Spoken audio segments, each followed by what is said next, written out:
Léon travaillait comme serveur au restaurant Le Ruban d'Or, un établissement de luxe situé en plein cœur de la ville.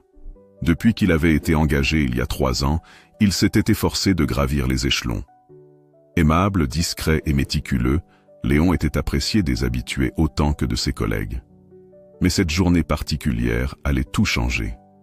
Le restaurant était plein à craquer.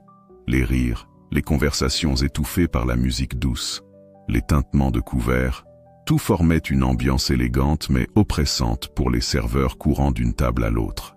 Léon, lui, maîtrisait cette agitation d'une main experte. C'est alors qu'une vieille dame franchit la porte. Ses pas étaient hésitants, et sa canne heurtait régulièrement le sol marbré. Derrière elle, personne, pas même un chauffeur ou un accompagnateur. Elle semblait perdue, cherchant quelque chose dans cet endroit luxueux où chaque client semblait appartenir à un autre monde. « Bonjour, madame. Puis-je vous aider ?» demanda Léon en s'approchant, son sourire chaleureux illuminant un visage marqué par les longues heures de travail.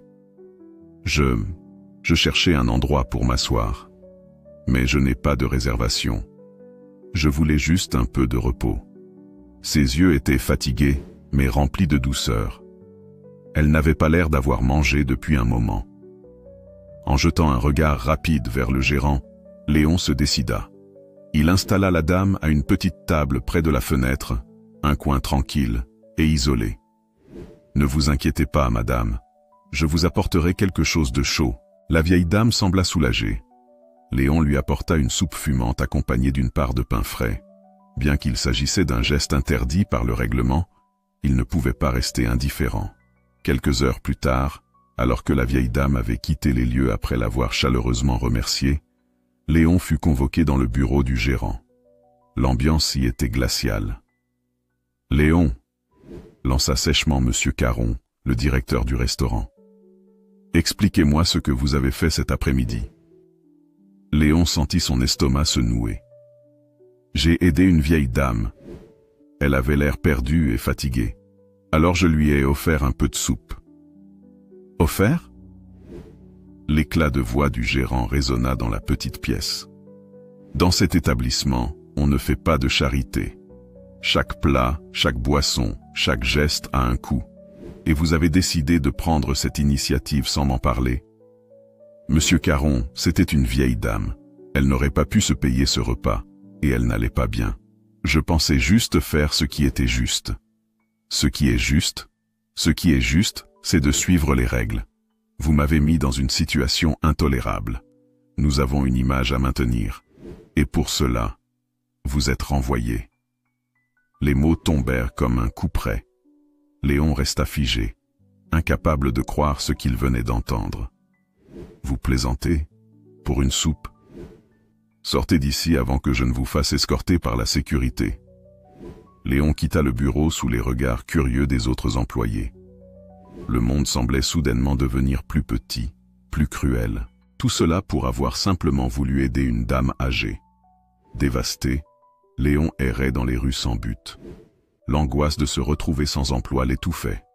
Il se demandait comment il pourrait payer son loyer, ses factures, continuer à vivre normalement. Alors qu'il s'apprêtait à traverser une rue, une voiture noire aux vitres teintées s'arrêta brusquement devant lui. La portière s'ouvrit, révélant un homme aux cheveux argentés, vêtu d'un costume impeccable. « Léon, c'est bien cela ?» Léon hocha la tête, surpris que cet homme connaisse son nom. « Je suis Charles Moreau. Mon épouse m'a parlé de vous. C'était vous, n'est-ce pas, celui qui l'a aidé au restaurant cet après-midi ?» Léon se sentit pris de court. Le mari de la vieille dame. Que lui voulait-il? « Oui, monsieur, j'ai simplement essayé d'être humain. » Un léger sourire passa sur le visage de Charles. « Et c'est pour cela que je veux vous remercier. Montez, j'aimerais discuter avec vous. » Hésitant mais curieux, Léon monta dans la voiture, ignorant que ce geste allait bouleverser sa vie. Léon s'installait mal à l'aise dans le cuir luxueux de la berline noire. Charles Moreau, le mystérieux homme qui l'avait fait monter, restait silencieux un moment, l'observant avec une intensité qui mettait Léon mal à l'aise. « Mon épouse, Cécile, m'a beaucoup parlé de vous, » commença Charles d'un ton posé. « Vous savez, Rares sont les gens qui feraient preuve d'une telle générosité, surtout dans un endroit comme celui-là. Léon haussa les épaules, cherchant ses mots. Ce n'était pas vraiment grand-chose. Je voulais juste l'aider. Elle avait l'air perdue et fatiguée. Charles hocha la tête lentement, un sourire mince mais sincère apparaissant sur ses lèvres. C'est exactement cela. La plupart des gens auraient ignoré sa détresse. Mais vous avez agi par bonté d'âme. Le véhicule roulait calmement à travers les rues de la ville. Léon n'avait aucune idée de l'endroit où il allait, mais une curiosité inexplicable le poussait à rester. « Vous savez pourquoi je vous ai fait venir ?» demanda Charles. « Pour me remercier ?» tenta Léon, incertain. « Oui, mais pas seulement. Je veux vous proposer quelque chose, une opportunité qui pourrait changer votre vie. » Le cœur de Léon battait plus fort. Une opportunité? Cela ressemblait à une mauvaise plaisanterie, ou pire, une arnaque bien ficelée. Mais l'aura de Charles inspirait autant de confiance que de méfiance. « Je vous écoute. Venez dîner chez moi ce soir. Ma femme sera ravie de vous revoir. Et puis, j'ai une proposition à vous faire qui, je pense, vous intéressera grandement. » Léon hésita. Mais qu'avait-il à perdre après tout? « Très bien, j'accepte. » Charles esquissa un sourire satisfait. « Parfait. Nous vous déposerons chez vous pour que vous puissiez vous préparer. Ce soir, je vous enverrai une voiture pour vous conduire jusqu'à notre domaine. » Le véhicule s'arrêta devant l'immeuble modeste de Léon. Celui-ci descendit, l'esprit embrouillé par la tournure inattendue des événements. Léon avait passé l'après-midi à ruminer cette étrange invitation. Que pouvait bien vouloir ce couple millionnaire d'un simple serveur au chômage? À l'heure convenue, une voiture noire luxueuse l'attendait devant son immeuble. Le chauffeur lui ouvrit la portière en silence, et Léon s'installa, nerveux. Le trajet dura près d'1 heure, s'éloignant progressivement de la ville pour s'enfoncer dans la campagne verdoyante. Lorsque la voiture pénétra sur une allée bordée d'arbres, Léon réalisa qu'il entrait dans une propriété d'une extravagance incroyable. Le manoir qui se dressait devant lui ressemblait à un château moderne, majestueux et impressionnant. Des jardins soigneusement entretenus s'étendaient à perte de vue, des fontaines ruisselant paisiblement en arrière-plan. Le chauffeur l'accompagna jusqu'à l'entrée principale où Charles l'attendait, vêtu d'une élégance décontractée. « Bienvenue chez nous, Léon. » La voix du millionnaire résonnait dans le hall spacieux. Léon avança, impressionné par la grandeur des lieux. « Vous avez une belle maison, » murmura Léon, incapable de cacher son admiration. Charles sourit. « Merci. C'est ici que j'ai construit tout ce que j'ai. Mais ce soir, ce n'est pas mon succès qui nous intéresse, mais vous. » Il l'invita à le suivre jusqu'à une salle à manger élégante où Cécile était déjà assise. La vieille dame paraissait plus énergique que la veille. Ses yeux s'illuminèrent en apercevant Léon. « Oh, jeune homme, quel plaisir de vous revoir. » Léon s'installa, essayant de masquer son malaise. Pourtant, l'atmosphère chaleureuse qui régnait dans cette demeure contribuait à apaiser sa nervosité. Le dîner se déroula sous le signe de la convivialité. Charles et Cécile écoutaient Léon parler de son parcours, de son enfance modeste, de ses rêves inachevés. Quand le dessert fut servi, Charles prit enfin la parole pour dévoiler ce qui semblait lui tenir à cœur. « Léon, j'ai une proposition à vous faire. Je cherche un homme de confiance, pas pour travailler comme serveur, ni comme domestique. Je veux que vous deveniez mon assistant personnel.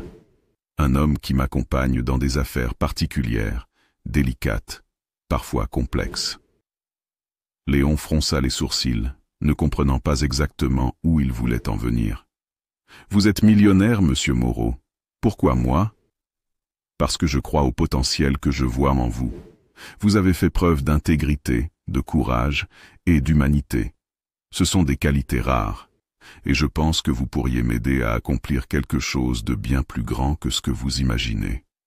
Mais quel genre de travail exactement? » Charles lui lança un regard intense. « Disons qu'il s'agit de démêler des affaires complexes, de protéger certaines personnes, et peut-être même de révéler quelques vérités qui n'attendent que d'être découvertes. Léon déglutit. Cela semblait irréel, comme si on lui proposait d'entrer dans un monde dont il ignorait tout. Réfléchissez-y, Léon. Mais sachez une chose. Si vous acceptez, votre vie ne sera plus jamais la même. Les paroles de Charles résonnaient encore dans l'esprit de Léon lorsqu'il rentra chez lui. Il avait peine à croire qu'on lui proposait une telle opportunité.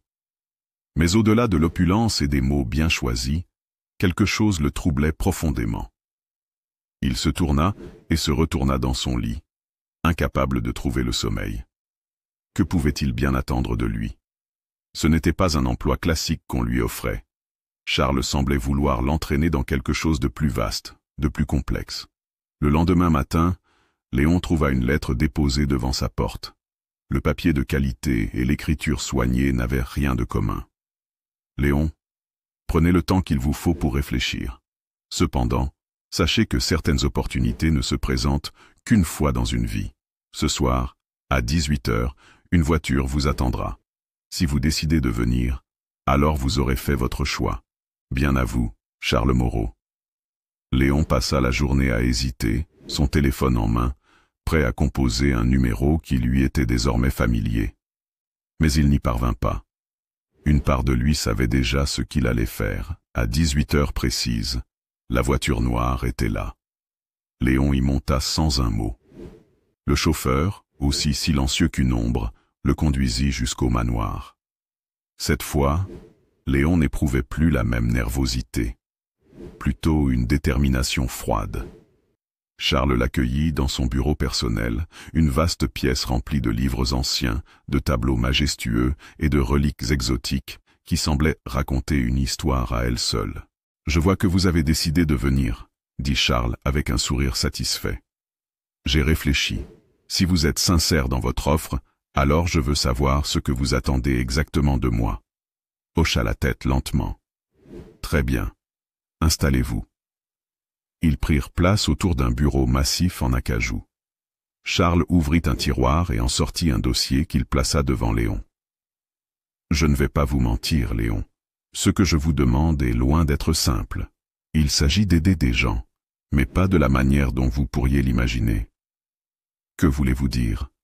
demanda Léon, perplexe. « Il existe dans ce monde des personnes que l'on oublie volontairement, des affaires enterrées, des secrets qui ne doivent jamais être révélés. J'ai consacré ma vie à comprendre ces mystères, et parfois, à les exposer au grand jour. » Léon fronça les sourcils. « Vous êtes un enquêteur ? Disons plutôt un chercheur de vérité. Mais parfois, il faut aussi protéger ces vérités. Tout comme vous l'avez fait en aidant Cécile ce jour-là. » Léon écoutait, fasciné malgré lui. Il sentait que cette proposition dépassait de loin tout ce qu'il avait pu imaginer.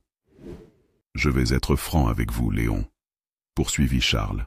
« Ce que je vous offre, c'est bien plus qu'un simple emploi. C'est une chance de changer des vies, de faire une différence. Mais cela signifie aussi courir certains risques. » Léon déglutit, conscient de l'importance des mots qui allaient de suivre. « Que dois-je faire exactement ? » « Vous former. Vous apprendre à percevoir ce que les autres ignorent. Et surtout, vous faire confiance. J'ai besoin de quelqu'un comme vous à mes côtés, quelqu'un qui n'hésitera pas à agir par conviction. Et si j'accepte ? Alors vous deviendrez bien plus qu'un simple employé. Vous deviendrez mon allié, mon partenaire dans cette quête, et vous serez généreusement récompensé, bien au-delà de ce que vous pourriez espérer. » Le silence qui suivit semblait interminable. Léon se sentait pris au piège entre la peur de l'inconnu et l'appel irrésistible de l'aventure. « J'accepte. » Charles sourit, satisfait. « Très bien. Demain, nous commencerons votre formation. Bienvenue dans un monde dont vous ignoriez l'existence. » Léon savait désormais qu'il avait franchi un seuil. Rien ne serait plus jamais pareil. Les jours qui suivirent furent éprouvants pour Léon. Charles l'entraînait non seulement à percevoir ce qui échappe à l'œil nu, mais aussi à comprendre les rouages d'un monde parallèle fait de complots, d'affaires étouffées et de vérités enterrées. Chaque jour, Léon apprenait à lire entre les lignes, à interpréter des indices que personne d'autre n'aurait remarqués. « Ton instinct est ta meilleure arme », répétait souvent Charles. « Fais-lui confiance, mais ne l'idolâtre pas. L'intuition doit toujours être complétée par l'analyse. » Léon ne pouvait s'empêcher d'être impressionné par la finesse d'esprit de son mentor. Charles semblait avoir un réseau d'informations presque illimité, avec des contacts répartis sur tout le pays. Mais ce qui impressionnait le plus Léon, c'était cette manière qu'avait Charles de révéler les failles dans des systèmes prétendument parfaits, les mensonges qui soutenaient des puissances corrompues. Et c'était exactement ce qui l'amenait à sa première véritable mission. « Ce soir, tu seras seul », lui annonça Charles d'un ton grave. « Je veux voir si tu es prêt. » Léon ressentit une montée d'adrénaline. Sa mission consistait à infiltrer un gala privé où se réunissaient des hommes d'affaires influents. L'un d'eux, un certain Victor Duval, était soupçonné d'exploiter des personnes vulnérables à travers des contrats truqués. « Ton objectif est simple », expliqua Charles. « Trouve des preuves, prends des photos, enregistre des conversations, mais surtout, sois invisible. » Léon entra dans le bâtiment, vêtu d'un costume élégant fourni par Charles. Il se fondait parfaitement dans le décor luxueux, mais son cœur battait la chamade. Il s'aventura discrètement dans les couloirs du bâtiment.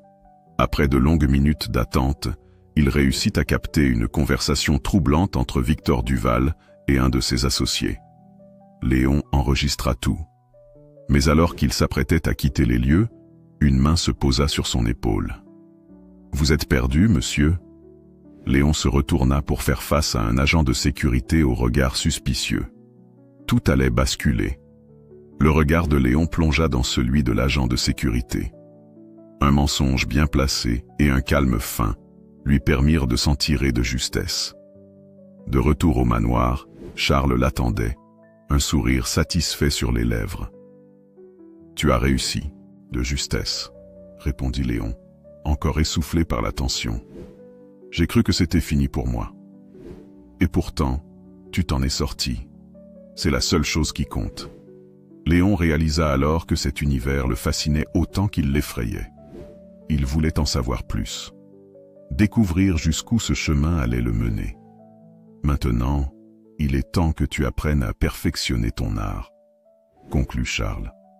Ce fut le début d'un entraînement encore plus poussé, où Léon développa des compétences qui dépassaient de loin ce qu'il pensait possible. Léon avait maintenant acquis des compétences impressionnantes. L'entraînement de Charles lui avait permis de développer une intuition aiguisée, une capacité à analyser des situations complexes en un instant. Pourtant, quelque chose clochait. Il avait appris à se méfier de tout, même de ceux qui semblaient être ses alliés. Chaque mission qu'il accomplissait pour Charles le plongeait un peu plus dans un monde trouble. L'argent n'était plus une motivation. Ce qui le poussait désormais, c'était la vérité. Un soir, alors qu'il passait en revue un dossier que Charles lui avait confié, une information attira son attention. Un nom, cité en marge d'une conversation. Un nom qui n'aurait jamais dû apparaître là. Léon se plongea dans une recherche fébrile. Et ce qu'il découvrit le laissa pétrifié. Charles ne lui avait pas tout dit. Pire encore, il lui cachait une vérité qui remettait tout en question. Léon décida de confronter Charles. Leur conversation fut tendue, électrique. « Pourquoi ne m'as-tu jamais parlé de ça ?» lança Léon, en jetant les documents sur le bureau de Charles. « Je me doutais que tu finirais par découvrir certaines choses, » répondit calmement Charles. « Mais tout n'est pas aussi simple que tu le penses. Alors explique-moi. » Charles poussa un profond soupir avant de lui révéler l'ampleur de son réseau. Il n'était pas seulement un homme cherchant à révéler des vérités. Il manipulait aussi ces vérités, jouant de l'influence pour protéger certains intérêts. Parfois, il faut faire des compromis pour obtenir des résultats, justifia Charles. Ce monde est imparfait. Tu le sais mieux que personne. Léon comprenait enfin. Il n'était qu'un pion dans un jeu bien plus vaste. Mais l'accepter était une autre histoire. Léon ne pouvait plus fermer les yeux.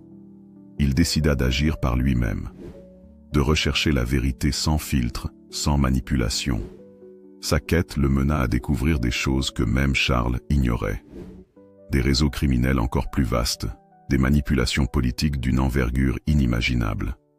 Et au milieu de tout cela, Léon se retrouvait seul, traqué par ceux qui voulaient protéger leurs secrets, trahi par celui qui l'avait pourtant formé. Finalement, Léon trouva sa propre voie, ni manipulé par Charles, ni asservi par d'autres. Il devint un joueur à part entière, déterminé à révéler la vérité quoi qu'il en coûte. Son nom devint une légende parmi ceux qui cherchaient à dissimuler leurs actes. Mais pour Léon, la véritable récompense était ailleurs, dans le fait d'avoir choisi sa propre voie. Merci d'avoir suivi cette histoire palpitante jusqu'à la fin. L'évolution de Léon nous montre que parfois, les chemins les plus sombres peuvent révéler notre vraie nature et notre force intérieure. Sa quête de vérité n'a pas seulement changé sa vie, mais aussi celle de ceux qui ont croisé sa route. Si vous avez aimé cette histoire, n'oubliez pas de laisser un pouce bleu, de vous abonner à Les Voix Cachées et d'activer la cloche de notification pour ne rien manquer des prochains récits fascinants. Nous vous réservons encore bien des mystères à découvrir. Merci encore pour votre soutien et à très bientôt sur Les Voix Cachées.